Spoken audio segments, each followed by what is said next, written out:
guys, so welcome back to my channel, and here is the long-awaited addiction update video. I apologize that it has taken so long for me to record this. My intention with sharing that was to share like a 30-day update, a 60-day update, and then a 100-day update with you guys. And that did not happen, and I apologize. I want to kind of recap those 100 days. I want to answer some questions, and I want to give you an update on where we are at. I will give you a big spoiler alert and let you know we are still struggling, but we are still working on it each and every day, and that's what we're doing. I have accepted that this is a journey and that this is going to be a long journey, and I have appreciated all of your love and support. There was lots of comments. I had people email me, I had people message me on Instagram and everything, and share stories and ask questions and everything. And so I want this to kind of be a learning curve for people, whether you know somebody who is going through addiction or whether you are struggling with it yourself, and to understand that addiction far surpasses what society claims as addiction, which are the basics of the alcohol and the drugs and gambling and stuff like that, that you can receive help for. But when you struggle with other things, it's hard for people to acknowledge that it actually is an addiction. And because I have struggled with alcohol, because I've struggled with drugs, I kind of know where my addiction can go. And so I want to get a better handle on things. And like I stated in the original video, which I will link in the description box below. So if you're just coming along and seeing this video and you want to see the original video, I'll have it linked. But I've never overcome an addiction without picking up another addiction. And so last week I posted a video of me being caffeine free for 2 years, and caffeine was a huge addiction. And I gave up the caffeine, and I did great giving up the caffeine. I reaped a lot of benefits from giving up the caffeine, which I go into that in that video as well. But in the meantime, I have picked up this addiction, which is fast food. So I know some people say, oh, that's not really an addiction, but it is. You have to look at how something controls your life and controls your behavior and your mindset around it to determine if it is an addiction or not. And because it's one that's not classified as a major addiction, it is hard to get help for it. But it's one that actually wreaks havoc on your body, just like a lot of the other ones do. So I am trying to refocus on losing weight. That's going to be a video that's coming up in the future that I plan on doing weekly on Wednesdays. And so I'm hopeful that as I refocus on that, it will help me get better control of this. So let's recap kind of how the 100 days went. This isn't the first time giving up something, so I knew the first week or two was going to be the hardest. That's when I was going to physically feel it the most, probably have the most cravings, probably have the worst headaches. But typically, if I can make it through the first 2-week period, then I am good to go. Day 1 through 4 went extremely well, and I was actually thinking, maybe, just maybe, I can get through this without really any of the headaches or any type of negative thing, and I can just push forward. Maybe it is time, I know it's time, and maybe my body is going to cooperate. It did not. Day 7, the migraine started. And this was the longest migraine that I have ever had in my life, but definitely the longest that I had had in regards to cutting something out of my life. And this migraine ended up lasting 18 days total. There were a few days in there that it would be more of a headache versus a migraine, but most of the time it was a migraine. And there was a couple of those days that I ended up calling out of work because I had the blurred vision and I just could not function with it. So I knew that I wanted to stay the course though. I knew I had to keep going. Now, there was twice during that 18-day period that I had a migraine that I did eat out, and I did not count those days overall because I wasn't giving into a craving versus trying to get relief from the headache. And so sometimes in the past when I would give something up, when the migraine would get too bad, if I would have a little bit of whatever it was that I was cutting out my diet, it would kind of help to bring the migraine down to a more manageable level, or just make it to where it was a headache and then I could move forward and the migraine wouldn't necessarily come back. That did not happen this go round. So once I had Wendy's and once I had McDonald's, I still tried to stay away from Chick-fil-A because Chick-fil-A is the overall addiction in this. But neither of those helped. I did cave one day and get Chick-fil-A, and I used my points, so I didn't pay for it. That didn't help either. It was bad. It was so bad. Finally, the headache subsided and I could move forward. And I felt like that was a good turning point for me. Now, in this first 30-day period, I did travel to go see my sister. And one of the things that I did have some rules with me cutting it out was if we were traveling, I could have it.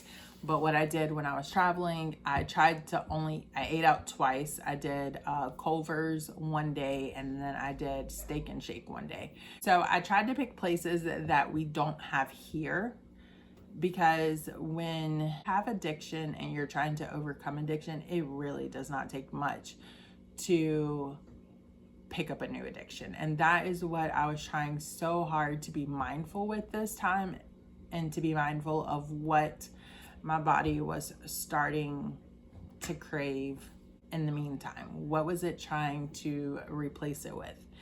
And it's crazy because when you start trying to cut things out, and I think even when you try to eat healthier, or you're trying to just change something, even if it's not a habit, if you're just trying to make positive changes, sometimes you crave things that you typically wouldn't crave. And so I noticed in the first 30 days, I started craving Taco Bell, and I'm not a Taco Bell fan. I don't like Taco Bell. I will eat it once in a blue moon if it's something that the kids want, but 9 times out of 10, even if they wanted Taco Bell, I would go somewhere else and get something else to eat. So I did start craving Taco Bell. I started craving fish during that time, and I wanted to eat fish. So whenever I try to move away from something, it doesn't take long for a new craving to kick in. And it's a matter of, do I let that win or do I hold off? And typically I would always let it win. And that's how that's where I've struggled with completely releasing it, is because I'll pick up something else. So that was the first 30 days. And when I got to the end of the 30 days, I was feeling really, really good. I wasn't craving Chick-fil-A necessarily. I wasn't giving in to that temptation to do stuff. There were a couple of times we would get subs, but all in all, I just tried to eat at the house. And so from day 30 to day 60 was hit and miss. Somewhere in that period, I don't even really remember when it happened, how it happened. I don't remember there being something pivotal that happened for me to have this outcome, but all of a sudden I binged. And honestly, I think I was 3 or 4 days into binging before I realized that I was even binging. And binging is another thing that I feel like is another huge misconception, because binging, a lot of people think, oh, I filled my island up with food and I just ate continuously nonstop. That's not always binging. And that's something that I've learned over this past year with everything, and just trying to understand where I'm at mentally with everything and how these habits come about and everything. And so, but at that, I think it was in day 3 or 4 that I realized I was binging, and I was back to eating out 2-3 times a day. I wasn't ordering a bunch of food when I went. I would order a combo or whatever. Like, I wasn't overeating, overindulging when I was there, but I was doing it. And so I think that went on for about 2 weeks, and every day I'd wake up and I was like, you know what? I'm going to do good today. Today is the day. I've got to get it down today. And that day wasn't the day. After I binged, one day I realized, I just started thinking, and I was like, you know what? I haven't had any fast food in like 2 weeks. And I never really realized when day 1 started. I know when I picked day 1 was January 12th. That was day 1 for me in my book. But I never realized when my body picked day 1. But it did. And I went 3 weeks and I didn't have any, and I felt great. I was proud of myself. I was like, I can do this. I can do this. We are in a good place. I can do this. And then life kind of released itself. As I posted in one of my other videos, a little life update, because I posted the addiction update and I was doing good, and I was getting to these milestones, so to speak, that I was going to record about and post them, and then life just kind of took a tumble, and my son's dad broke his leg, and my grandma had several strokes and was in the hospital and was in rehab, and my business got scammed and everything. And so there was all this stuff that just kind of happened and just kind of went out the window. We were at the hospital for long periods of time, or we were constantly on the go. And so it would be 9 o'clock when we would head home, and it was like, we're just going to stop and we're going to pick something up.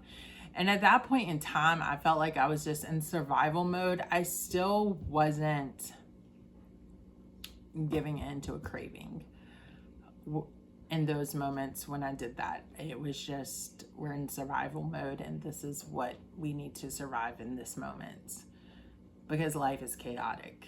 And I feel like we've probably all been there.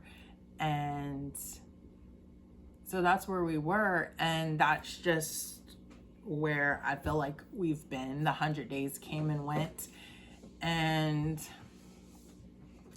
during that period there were ups and downs. We're still working on it. Like I said, I'm hoping that when I refocus on losing weight, that I am able to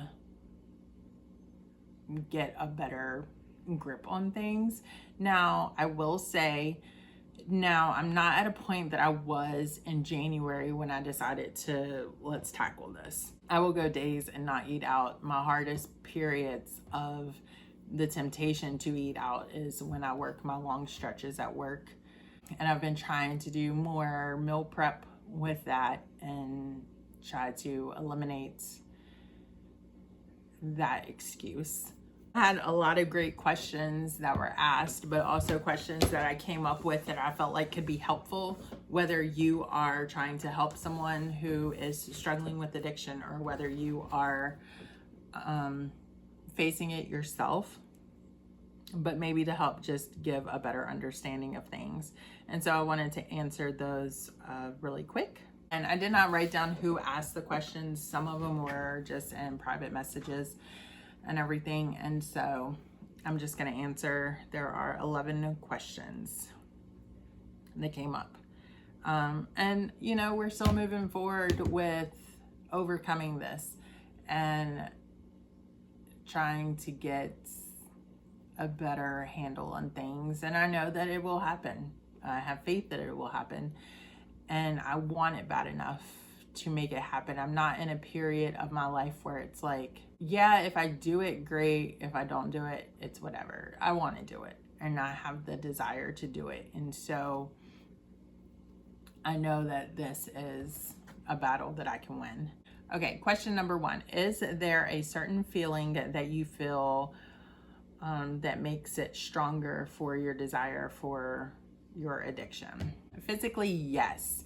There are moments that it affects my mood. So if I want something, it's no different for me than somebody craving alcohol. Like they have to have that drink. There's no difference between somebody getting that urge to have a cigarette when they get upset or they get stressed out or anything like that. So it's all the same. And from someone who has struggled with each of those categories, it's all the same for me. The desire will be stronger if I'm stressed out. The desire will be stronger if I'm overwhelmed, if I am angry,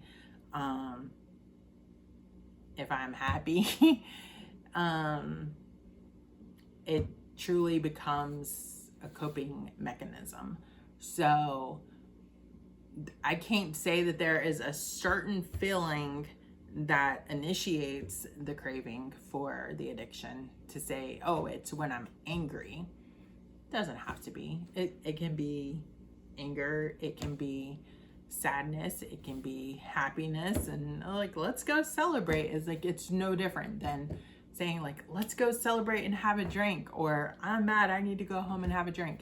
Like it's all the same. So there isn't one feeling that outweighs another feeling when it comes to addiction and the craving to satisfy the addiction. Number 2, have you cheated during your 30 days? And do you restart your time if you cheated? So yes, I cheated over my 30-day period. No, I did not restart, because this was one thing I felt like I did differently with it. Was when I went into it, I told myself I wasn't restarting. Like if I get to the end and I have to restart, but in that moment, in that 100-day period, I was not restarting the 100-day period. And the reason why I did that is because I sometimes can have that mindset to say, oh, I cheated today and it'd be Monday.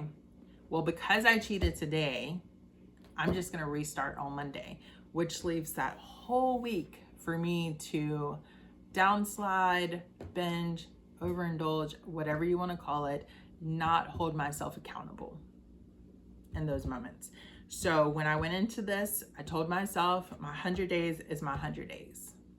And probably in the 30-day range is when I kind of really felt that. And I got to a point where I was like, let's see how this 100-day unfolds. Let's see how I can handle this.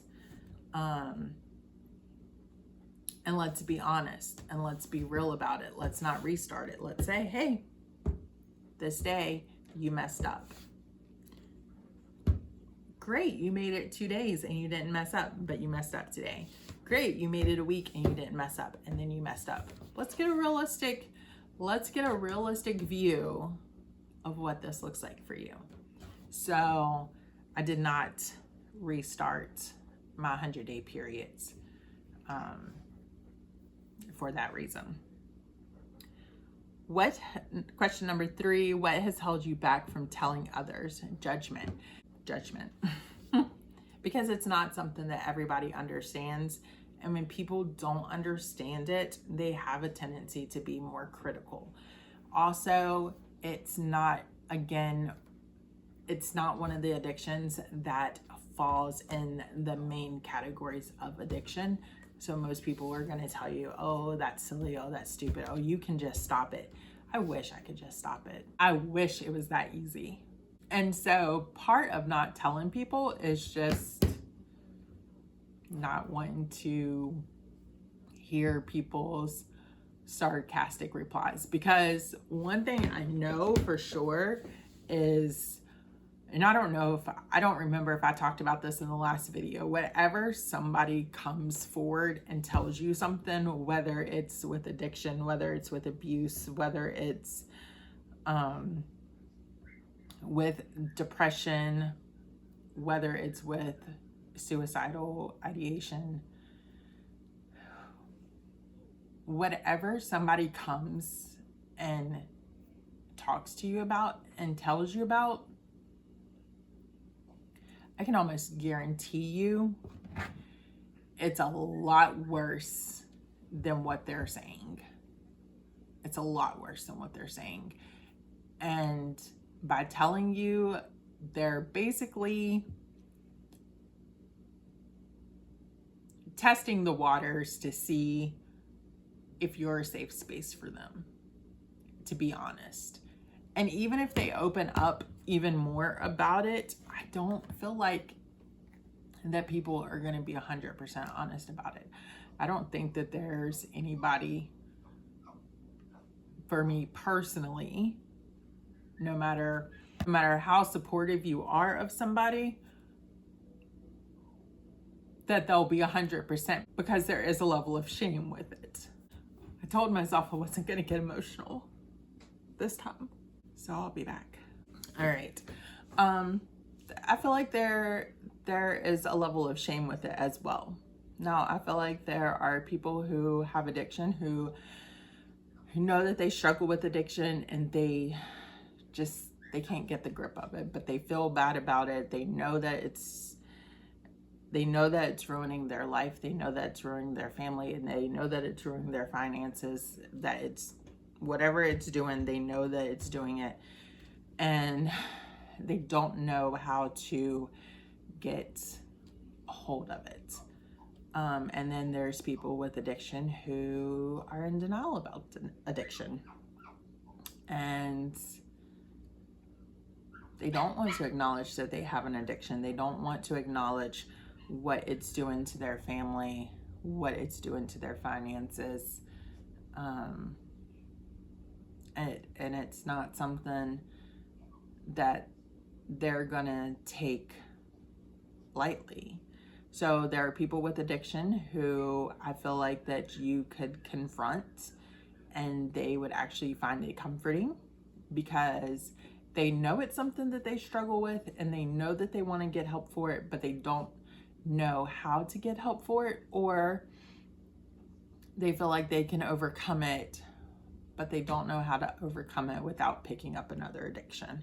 The shame will keep them from moving forward. There's also comfort in being seen and to realize that somebody else sees your struggle and somebody else wants to help you and be there for you. All right, question number 4. I just realized I didn't put my glasses back on when I went to go read this. Question number 4, what is it like to detox? Detox can be different from person to person. It also depends on what you're detoxing from. There are some people who, from my experience working in the medical field, there's some people that it can make them violently sick. It can make them have seizures. It can make them shake uncontrollably. So it all depends on what you're detoxing from. For me, I always get migraines when I detox from anything. I feel like that to a degree I will probably battle with some depression during a detox period, as well as anxiety, as well as feeling overwhelmed and overstimulated because I've taken away my coping mechanism for those. And so I do feel like it's feeling a lot of big emotions at one time, and it's overwhelming. But physically, the migraines are the worst for me. Number 5, what are some things that help you with detoxing? Liquid IVs help with the headaches. I try to be mindful of making sure I'm drinking plenty of water. I try to make sure I'm getting plenty of sleep and doing things not to intensify the migraines even more. I'm a big faith person, and so I try to focus on that, focus on reading my Bible, focus on praying, focus on meditating, and do things that I like to do. I like to drive. It helps me decompress. So just doing things to try to keep myself busy so that I'm not dwelling on what I am currently trying to overcome. 6, do you know when something is becoming an addiction? No, not always. If I'm mindful, like this go round, I was mindful to pay attention to what I was starting to crave. There are a lot of times that I've picked up addictions and I don't even realize that I've picked them up until months down the road. And it's like, oh wait, I've been doing this on a daily. My body's been craving this. And sometimes I don't even realize it until it's something that I can't get a hold of in the moment. And I feel my mood shift. And that's when I'm like, oh, okay. Yep, this is where we're at. So no, majority of the time, I don't realize that something is becoming an addiction until we're there. Number 7, was that was question 6. I feel like I said that was question 7. That was question 6. This is question 7. What proactive things are you doing to avoid temptation? Again, trying to stay busy, trying to work on other things. Right now, I'm working on closing down my small business. So that is keeping me pretty busy, and just trying to create new routines, new habits to help keep me focused. Question number 8, what are you doing to try not to pick up another addiction? I'm trying to be mindful of what my body is craving.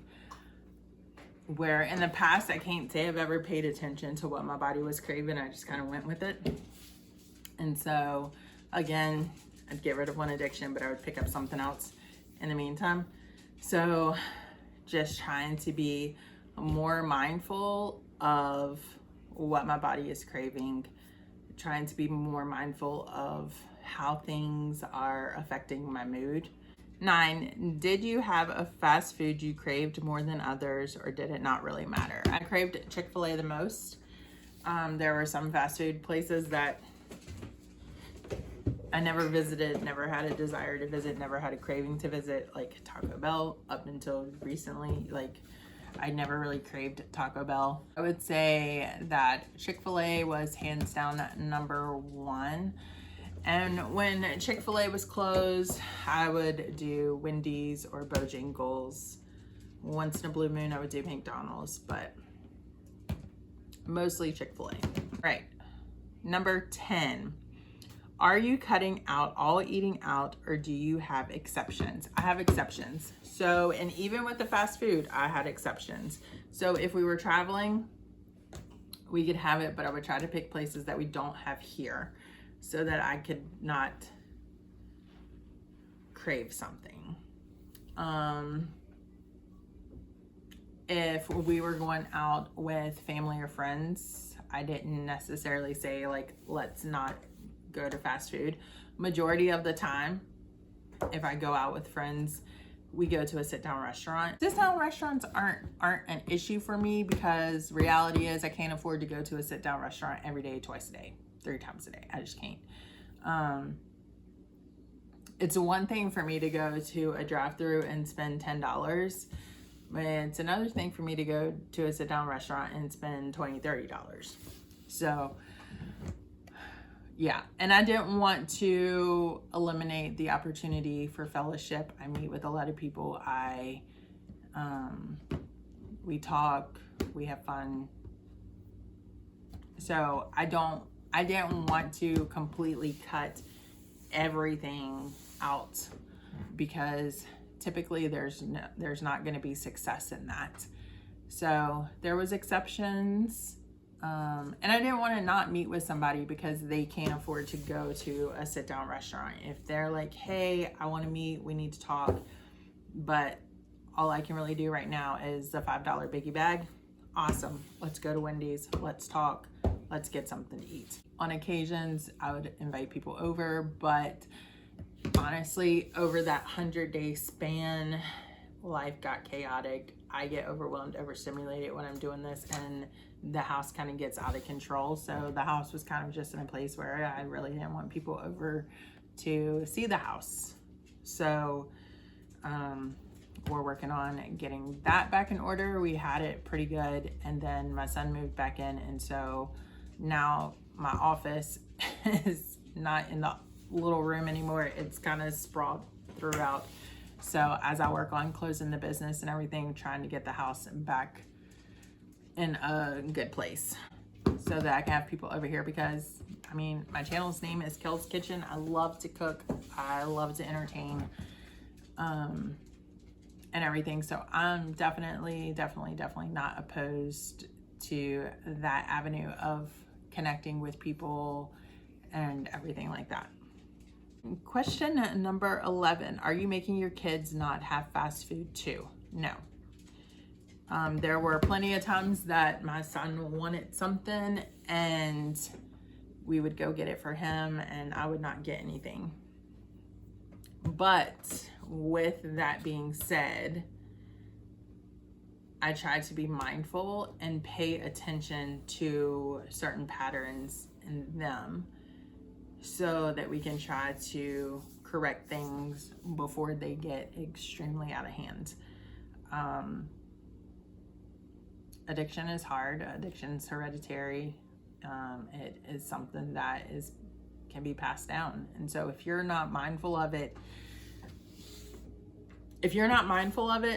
it is easy to pass it on to your kids and not even realize that you're passing it on to your kids. And so having that self-awareness is very, very good, very positive. So that is it for today's video of doing hard things together. Thank you again for all of your support. I will do another update video. I don't know when, but I will, because I am determined to accomplish this. And part of doing this is allowing myself grace and saying like, we're gonna do this. And I think that when I stepped back a little bit in that 100 days to say, you know what, let's kind of see how this unfolds. Let's see where we're really at. That helped a good bit. And so, like I said, I'm trying to refocus on losing weight, and I'm hopeful that within that period, I can make a huge progress, and hopefully the next video will be, hey guys, I made it 100 days, and we can have that victory dance. But just know that it's something we're working on. And I understand that this will always be something that I'm working on, even if I am at a place where I'm not in active addiction. It's something that I'm always going to be fighting. Don't struggle with addiction. Consider it a blessing. Be so thankful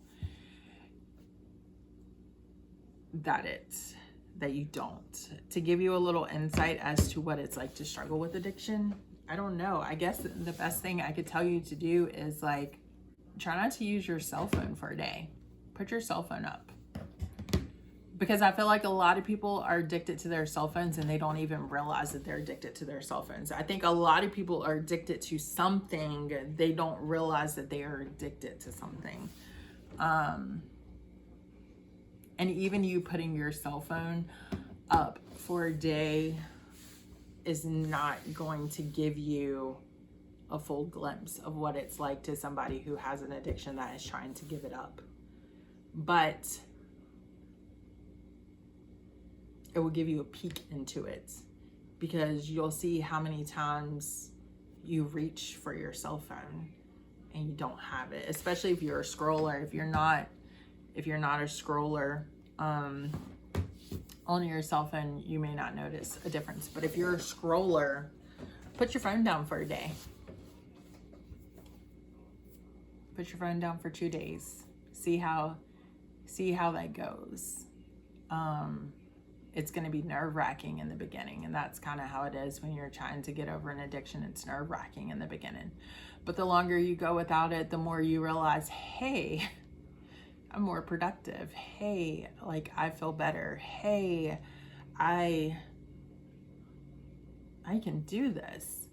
So do that. If you're someone who watches a lot of television, don't watch TV for a day or a weekend or a week. Like I said, that will give you a glimpse into what it's like to fight addiction. It's not going to give you the full picture, because you're not going to have a headache from it. You're not going to detox from it necessarily, but it may give you a glimpse into the mental side of it's not that easy to just give up. It's not that easy to change that pattern and to change that way of thinking and everything. So thank you guys so much for your love and support. If you have any more questions, feel free to ask them down in the comments below. Feel free to reach out to me. My email and my Instagram are in the description box. If you have a story that you want to share with me, if you're struggling with something and you feel like you don't have anybody to talk to, I'm here to talk with you about it. But just know that you can do hard things, and we can do hard things together. And I love you guys, and I will see you guys for the next video. Bye.